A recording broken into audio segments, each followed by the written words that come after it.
Today we're going to be fixing more dents. This thing's stuck in here. Oh, how could this have happened?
Now at first glance, this fender actually doesn't look half bad, so I'll give you a tour of the damage here and show you what we're working with. First bit of damage is fairly obvious. We have this double crease going down through here where a mighty triceratops dragged his tusk across the panel, and I guess it doesn't look too bad, but if we actually check it with our fancy depth gauge here, it's probably in a good well over a ½ inch from where the metal is supposed to be. So that definitely requires some work here. Just do a quick pan over it. Get in from the dent's perspective.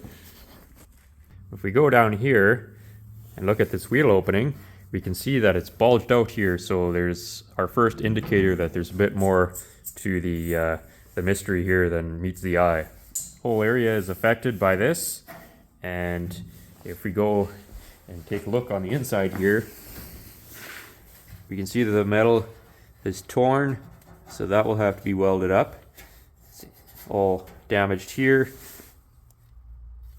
and you can see the brace, which is supposed to attach here, isn't even remotely close to lining up with those holes. So this actually has a substantial wow to it here, but what caused this? How could this have happened? I don't know. Let's continue investigating.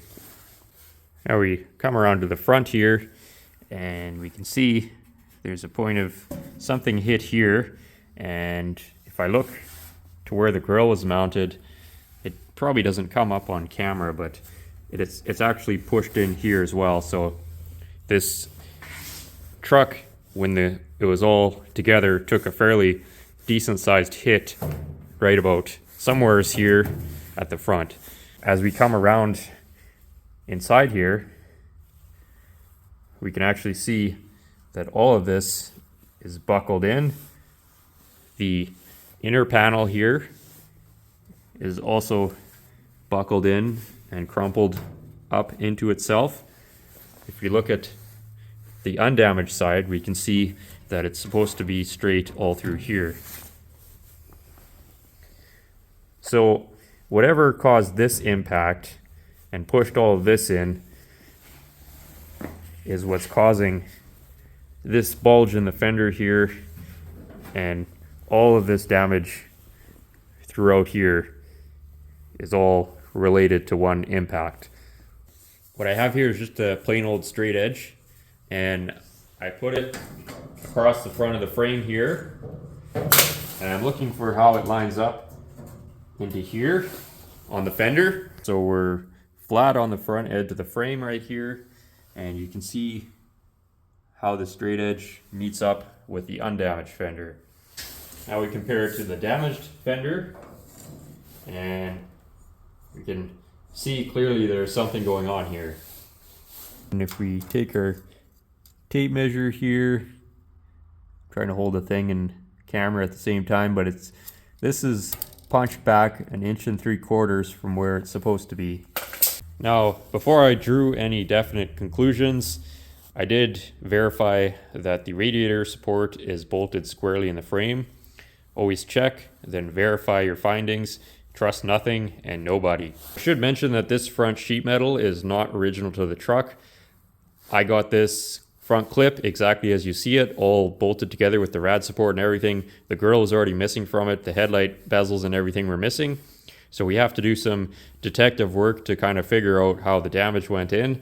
But I think just based on what we've seen so far, we have a pretty good idea that all of this side damage and this front damage was caused by a front impact, probably on the grill somewhere on this side.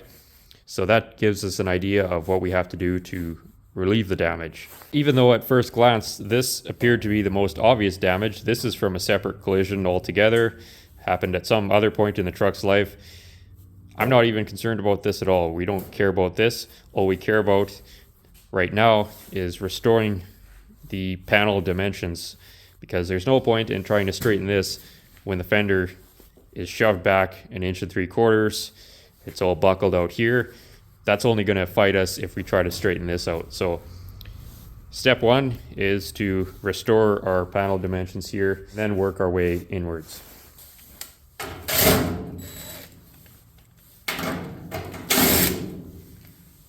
You know, I've owned probably nearly a dozen of these advanced design trucks, and every single one I've owned, the headlight bucket is held in with different hardware. Sometimes it's bolts, sometimes it's different style screws, and sometimes they're just punched in here and held in with the friction fit. Never know what you're gonna get.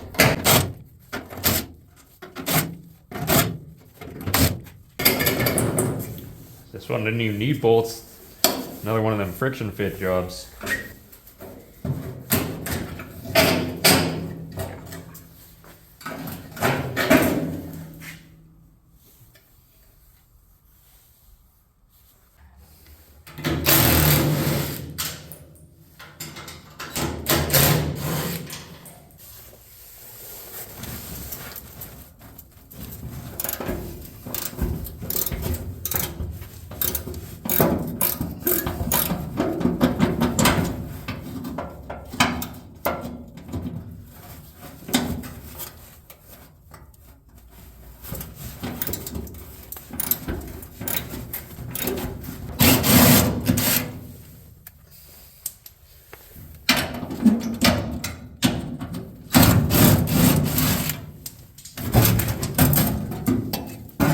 All right, now this next step is really important, so watch carefully.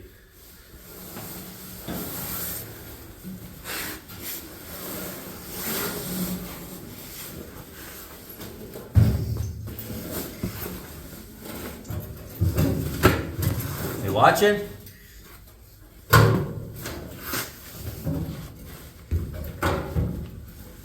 What you want to do is just snake your way into the abyss here, and then give it the old Tallahassee two-step. Hold on.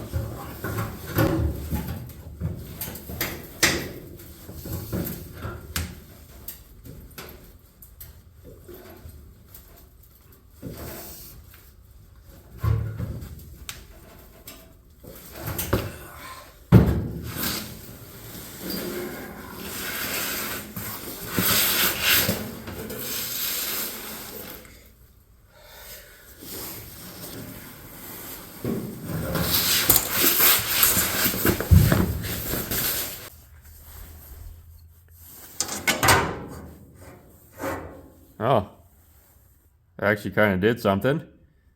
I was just goofing off there, but did pull it out a little bit. But the problem we have here is, well, problem number one is I've been skipping leg day for the past 32 odd years. So I don't have the brute strength to just He-Man it out. But it's not always about brute strength though, because we also have to use our brain a little bit too. And what we need to do is, as we're pulling or pushing this out, We also need to stress relieve on all these various points of interest here. If we can, whoa, didn't ask for that much zoom there. Okay, now you can see hopefully. So what I need to be able to do is, as I'm pushing and pulling out on this damage, I need to stress relieve all these buckled edges, because otherwise they're just gonna hold that damage in. And same thing with this wheel opening here. I actually think it did improve a bit, but you see it's all wrinkled out here where it's cracked. So I need to be able to kind of tickle this in as I'm pushing or pulling out on it. And because we don't have any helpers, because they all quit on me after they found out that I wasn't paying them, we're going to use our little friend here and a little bit of brain thinking, and hopefully we can get some more of this damage out. We got the old Porta Power wedged in here. Now you got to be careful with these things, because you go pushing on stuff that you don't want to be pushing on, and you end up putting damage into the thing that you're pushing off of to push this thing out. So always keep in mind, when you're trying to push out damage, that you're also pushing on stuff and you can put damage in. In this case, we got this thing jammed up against the frame mount cross member, and this frame is rotted out garbage, so we're not actually using it. I have a replacement frame, so if I screw it up, I don't really care. The other thing is this sheet metal here moves around pretty easy. There's not a lot of strength to it. You saw me push it out quite a bit with my little twiggy alien legs, so you don't got to, in this case, we're not too worried about it, but again, if it screws up the frame, it screws up the frame. Frame's getting scrapped anyway, so who cares? But what I did here is I put it on here. I put it kind of, where this damage is. Sometimes, depending on how the damage went in, you want to put it probably closer to an edge or something. Well, in this case, I think, there's some obvious points of impact here. This is punched in, so I think this has a lot to do with how all of the rest of this got shoved back, so we're just going to push on that. And typically, when you're trying to remove or pull damage or push damage out, it's better to actually pull the damage out rather than try and push it from another point. So I guess the proper way to do this would be to hook on this and then hook the other end to like a telephone pole or something solid, and then use a come along. And that way we're not actually pushing off of something. We're just only focused on actually removing the damage. Trouble with that is there's a huge pile of snow outside in my driveway. I don't want to be out there dealing with that. And like I said, this frame is junk anyways, so like we're just getting her done. Should also mention now, before we get too far, that I don't really care if like I screw this up down here or whatever, or even this, because these front fenders are getting heavily modified. The only part of this fender that I'm actually going to be using is like kind of from here to here, and then probably a little bit of this. Everything else is getting heavily modified or cut off.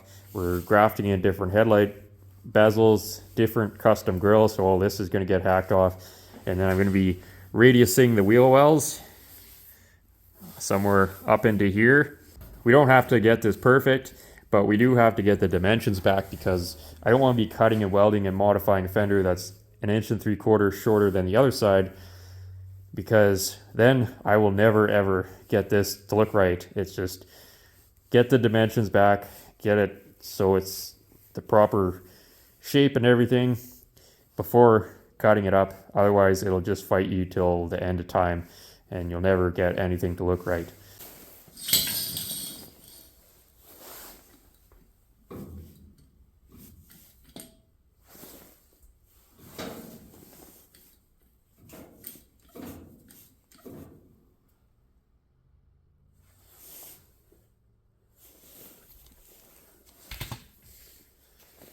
On the camera you can see the buckled edge has relaxed.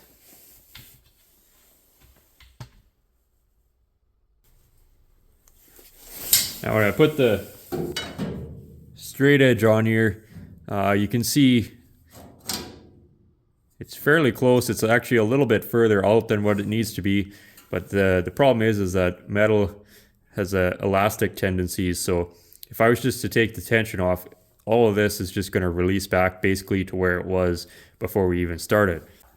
So I'm going to start relieving the tension on here by hammering out these buckles and trying to get this flattened back out again.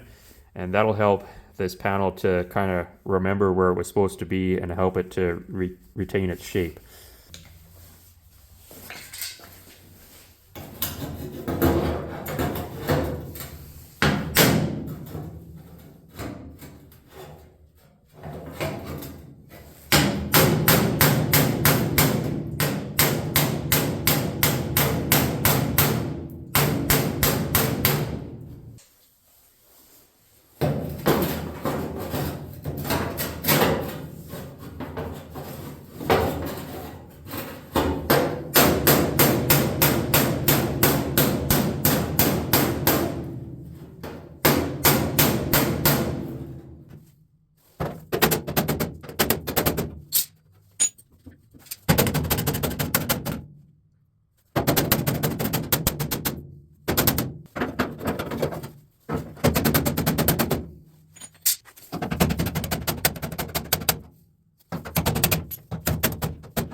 While we got the tension on it, I'm just going to try to get some of the mangliness out of this this edge here. And we'll just use our variety of implements for that.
Kyle here, speaking to you from the future. Sorry for all the yellow dust everywhere. There was a terrible explosion at the chicken truck factory, but that's not why I'm here to talk to you. When you saw me welding in the crack on this wheel arch, I just forgot to mention, but there was no tension on the porta power that I was using to push out the fender. Whenever you're trying to weld something back together, you don't want to have any tension on it. So the porta power was in there, but all the tension was off of it. It wasn't like spreading the fender out and holding it, and I wasn't trying to force things and then hold them together with a weld, because then you're locking the damage into the panel, and that is just going to cause all kinds of grief and issues later on. So I just wanted to clarify that before any of the keyboard jackers jump in and tell me. I just tell you now that the panel was relaxed. There was no tension on it before we welded it. So hope that explains that situation. So I got the crack kind of stabilized here. Now on the inside here, I still have tension on this, but what's happening is you can see that this is still bent in at an angle like this, and it's supposed to be straight, more or less, like this side is. And when I go to take my little tape measure here and measure from here to here, what does that say? 11 5/8 maybe, give or take. And over on this side, we're at 11 1/8. So that's indicating that this fender, I think a lot of it has to do with the fact that we've got tension pushing this way, but I'm going to take the tension off, and then this bottom edge of the fender has to be shoved out this way, and that should correct this. The moral of this is to just always constantly recheck your measurements and everything else. You know, it might be straight one way, but if it's not going straight the other way, that means something's probably wrong. And so in this case, we know that this is going to have to get shoved out a little bit. I'm going to loosen the pressure off the porta power now, and we should be able to see the fender relax as it goes back. Probably saw that there. Oh, tension is off it now. Well, now that we took the tension off, we'll just double check our length or whatever. And if we look here, you can see, just as we suspected, it has sprung back on us. Needs to come out another maybe 5/8 or more. So we're gonna just slowly, gradually manipulate this thing back. We don't want to do everything in one big shot. It's just a series of small movements and adjustments here and there. That will be faster in the long run, rather than trying to get everything out just in one hit or one push.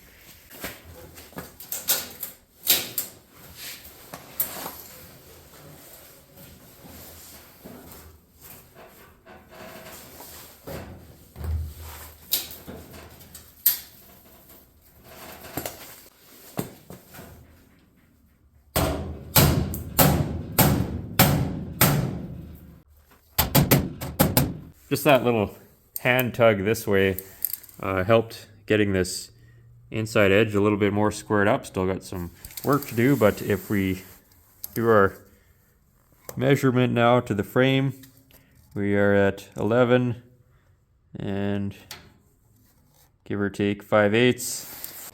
This distance is good now, but we're still pushed in a little bit. If we put the straight edge on the front of the frame here, you can actually see that in addition to, you know, just hand pulling this way, it's also pulled it out this way a bit. We've still got over probably a 1/4 inch to come out this way, but it's definitely starting to get to the correct dimensions.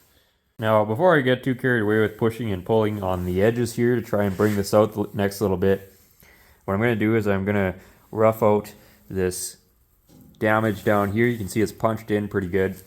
And I think there's a lot of kind of stored energy in this that's preventing this from releasing.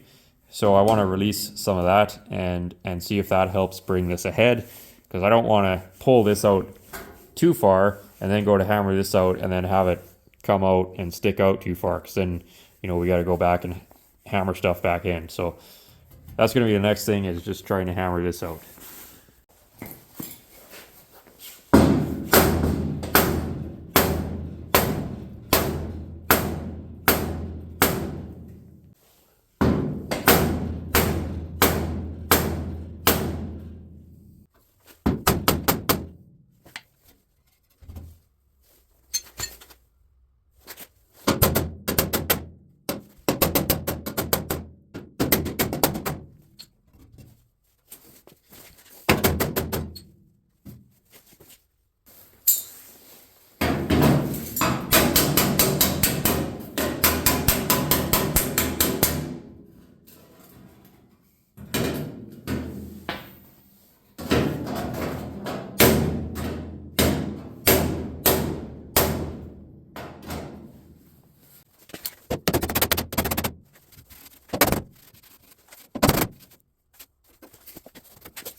Oh, it's a sad day. 70-year-old clips that were holding the bolts in finally let go. Just couldn't take it anymore, so put in a regular old nut and bolt just to hold it from flopping around for now. But upon further investigation here, I started looking at this headlight area, and wouldn't you know it, there's more damage up here. So this is supposed to not be that way. You can see it's all tickled in there. This camera doesn't pick anything up. Well, we'll look at the other side. How about that? And then you can see what's going on. Here we go. Hold on, you gotta switch hands. So you can see that's supposed to be, you know, more or less straight. And over on this side here, it's in a fair ways. It's actually kicked in. Oh, I dare say that's got to be almost a ½ inch. So that's quite a bit of damage there. So we're just gonna continue smacking it with our hammer here until it comes around to our way of thinking.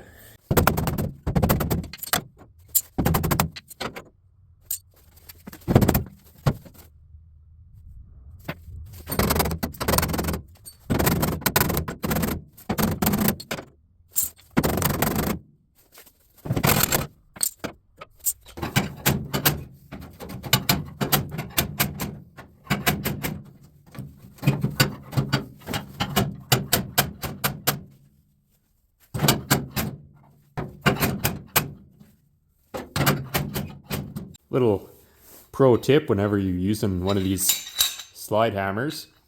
A lot of people don't know this, but you don't actually want to put any human flesh in between the handle and this thing, like so, unless you want to have a really bad day and learn some new swear words.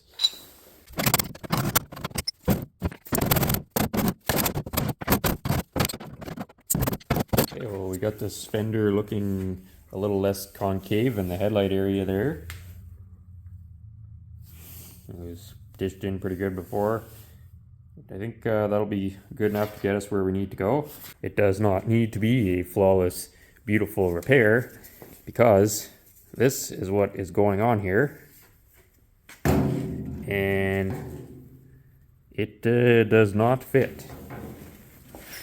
So all of this is getting cut off, but I don't want to cut it off and have this metal be all twisted up when I go to graft this in. If we sight down the front of it now and we look, you can see that the inside edge here is on the same plane as the undamaged outside edge, so that's certainly in the ballpark anyways. The best way to tell 100% would be to get an undamaged headlight bucket and fit that in as well. But trying to find undamaged parts around here is pretty much impossible. My kingdom for a body panel that isn't complete rusted, banged up garbage. Here's the Buick headlight bezel, and if we hold it up here, you know, where you think it would fit.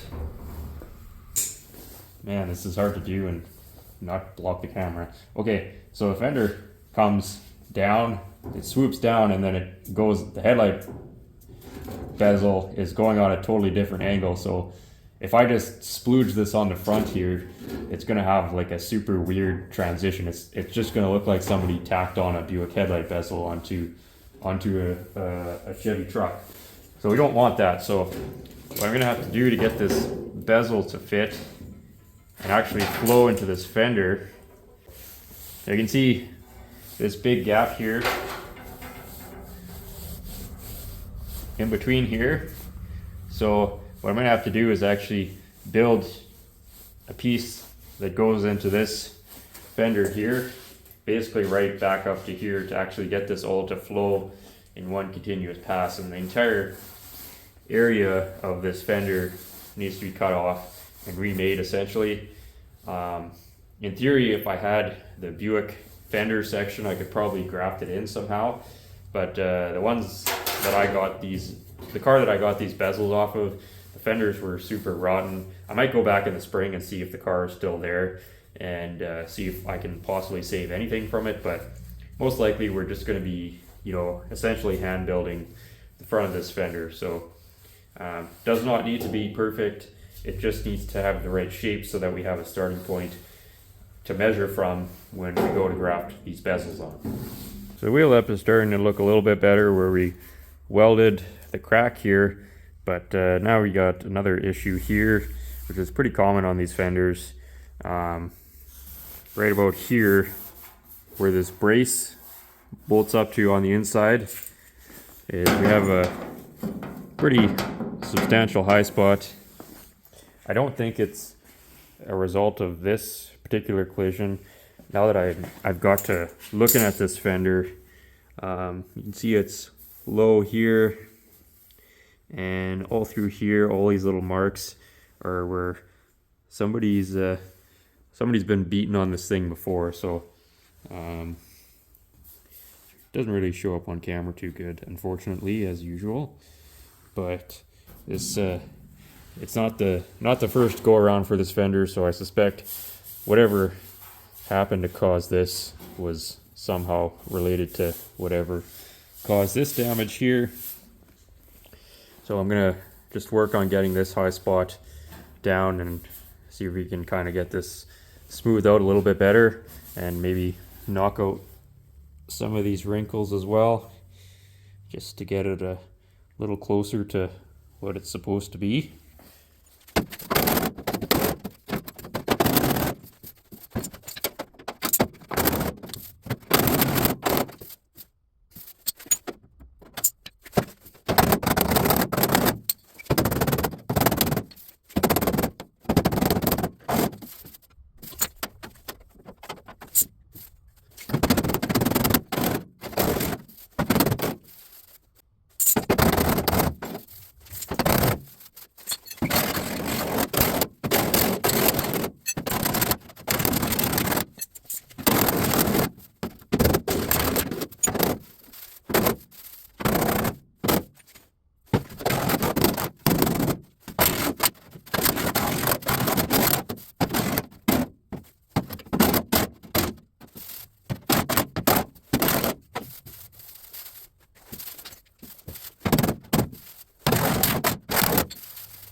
Managed to get the high spot worked out of here a little better. So a little chunky still, but if you look down the sight line now, it's actually got a bit more of a natural curve to it. It's not like just blowing out here like a blowfish of disappointment. So that's kind of what we did there, and we kind of just ironed out some of this nastiness here as well. But we're not trying to make it to 100% because it's just not necessary. I just want to get the basic shape back. Now that we got our edge kind of defined to where, close enough, I guess, we can start working into the meat and potatoes here. And there's actually quite a bit of damage all in here, and quite a bit of damage right through here. But this, I think we'll work on this next, and then just kind of sweep our way through here and just get all of this roughed out.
Well, here we are after the roughest of roughouts, and basically where I'm going to take it to for now. Obviously, there's still going to be a lot of work left, but I'm a lot happier with the shape of this now, the shape of the wheel arch, and how it all fits together. I can't do any more without stripping this thing down to bare metal, which we're not quite ready for that stage yet. But you know, we've got the worst of the damage out. Unfortunately, the fine tuning stage is where we're that's going to eat up a lot of hours. And you know, this all came back reasonably well. Again, it's just roughed out, but it's starting to look like something anyways. There's a lot more damage in this fender than I anticipated. I didn't really look at it very closely before I started this video, would you believe? Or even before I bought it. So, you know, but I would have bought it anyways, regardless. But just because I'm not, I just love to ruin my life. So, yeah, I think we'll call it there. You can see this damage here. I don't know. You remember that was pretty low before, and it's starting to kind of go back to whence it was at some point. Still a lot of work to do, but it's looking more like a usable fender at least. The reason I don't want to strip this completely down to bare metal at this stage and keep working on it is, for one, I don't feel like working on it right now, and for two, the plan is to pull this cab off of here, and I still have a lot of welding to do on the roof. And in order to make room, because I'm working in a limited space here, this fender is going to have to go back outside for a while and live outside until I'm done with the cab and ready to put it back on the replacement frame. So I don't want to be the guy that leaves stuff outside in bare metal, because, you know, it might only be outside for a week, and then a week suddenly turns into 10 years. I don't know if you folks ever look for old cars for sale, but you always see like this ad come up, and it's like the first picture is like this beautiful original paint car, and you're like, oh wow, they only want like $1,000 for this thing. Like, what the heck? This is a great deal. So you click on the ad all excited, and then the excitement starts to fade as soon as you start reading the ad, and it says stripped to bare metal, disassembled and ready for restoration. And then you click on the next picture, and it's like this rotted carcass sitting under like a half torn up old tarp, all in a million pieces, and all the parts are missing that are important, and it's not ready for restoration. It's ready to be a parts car, or even worse, sometimes ready for the crusher, because they stripped it down to bare metal and they let it sit outside for who knows how long, and now it is garbage. All right, we'll just check our distance from the frame rails here. We'll hold a straight edge up here, something like so, and that looks pretty well bang on to where it should be. So that worked out well. You can remember this edge here was back 1 3/4 inches before, and it's basically right in line with itself now. Compared to the other side, looks pretty close enough for, you know what. Now our distance from here to the frame rail, I think the magic number was 11 5/8. So look there, 11 5/8, right on the money. So anybody see, we ain't fooling. And if we head on over to this side here, if the camera will focus, it looks like, yeah, I'd say it's about 11 5/8 there. Oh, looks like we're out by maybe a few thousandths of an inch. Oh no. Well, putty will take care of that.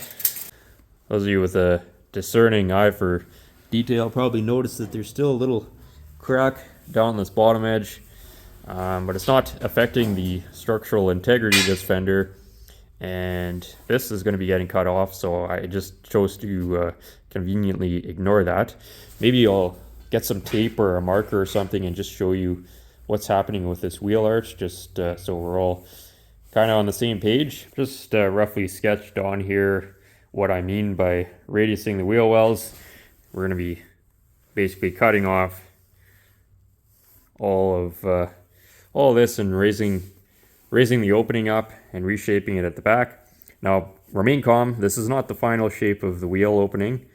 Before you start giving input, I'm not going to be doing this until I have it on the other frame and it's lowered, and we can start sizing up what the actual shape is going to be. I just roughly sketched this on for anybody who's not familiar with the lingo, I guess, of what radiusing a wheel well means. Basically just raising it up, making it larger.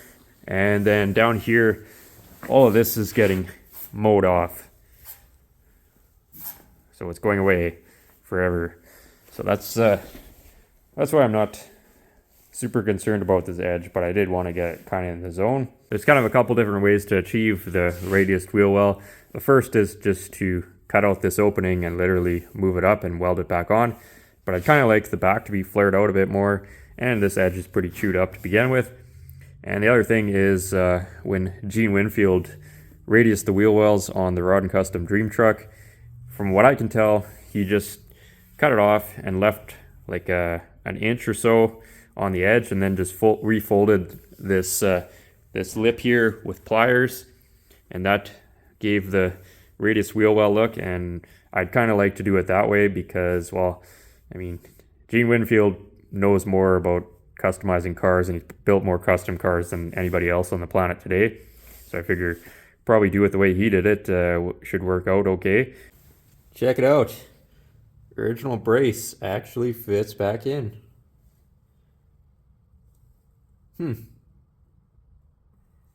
Wasn't expecting that to work out. Yeah, the line on here still looks good.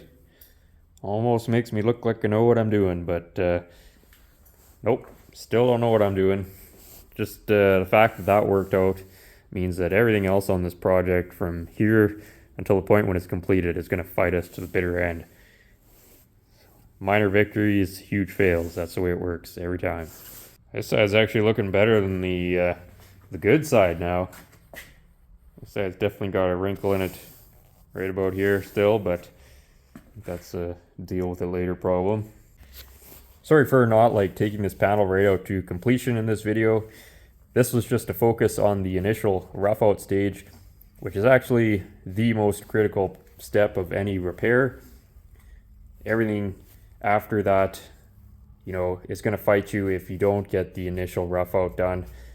And the whole purpose of the initial rough out of a panel is to get your dimensions back, your edges all have to be back before you start moving on to the next steps. If you don't get your edges back, this panel will just fight you until the end of time. And there's even times for me now, you know, where I'll be working on something and I'm trying to smooth out the panel, and I you know, it's not cooperating with me, and then I'll go back, I'll double check my edges, and sure enough, something's out, so I correct that and then continue working into smoothing out the panel. But it's just pointless to try and completely, you know, worry about damage in the middle of the panel and superficial damage until you get your dimensions back. And a lot of times once you get the dimensions back, the superficial damage will start to come along with it, and it just saves so much time by getting those panel dimensions straight. And this is not something new. This is just the way it's been done for over 100 years on automobile bodies, and it still applies to vehicles today. Next up, we're going to be working on the hood. In the hood, and there's a pretty substantial amount of damage on this, and because this is getting modified next, it's going to be getting sectioned. We are going to have to actually strip this thing down, as you can see by the explosion at the chicken truck factory, that we had to strip all the paint off this, and we're going to have to get these dents out in the hood to basically a finished stage before we start cutting it down. So that'll be our next project there. Before we go, I just wanted to say a huge thank you to everyone who's been sending in donations or has sent a donation to help out with the channel and keep things moving as far as videos go. And on that note, we have had an issue with our PayPal situation. A couple of you, I noticed, have tried to send in donations and they got rejected. And what has happened is, I guess PayPal has decided that I'm no longer verified, or I don't understand it, but anyways, they have temporarily locked down my account, and I'm working on getting verified again. It's quite a lengthy process, as it turns out. I don't know why I suddenly have to be verified. Like, I've had the same account for the last 10 years. They have all my critical information already, but I guess that's not good enough for them anymore. So I just want to say thank you to anyone who has tried to send in a donation this past week, and I appreciate the thought anyways, but right now the PayPal is not currently working. I will let everyone know when it is back up and running. Hopefully they decide that I am me and I get verified or whatever, but we'll keep you all posted on that. So thank you everyone for tuning in to whatever this was that we just watched, and I'll see you all again in the coming week. Thank you.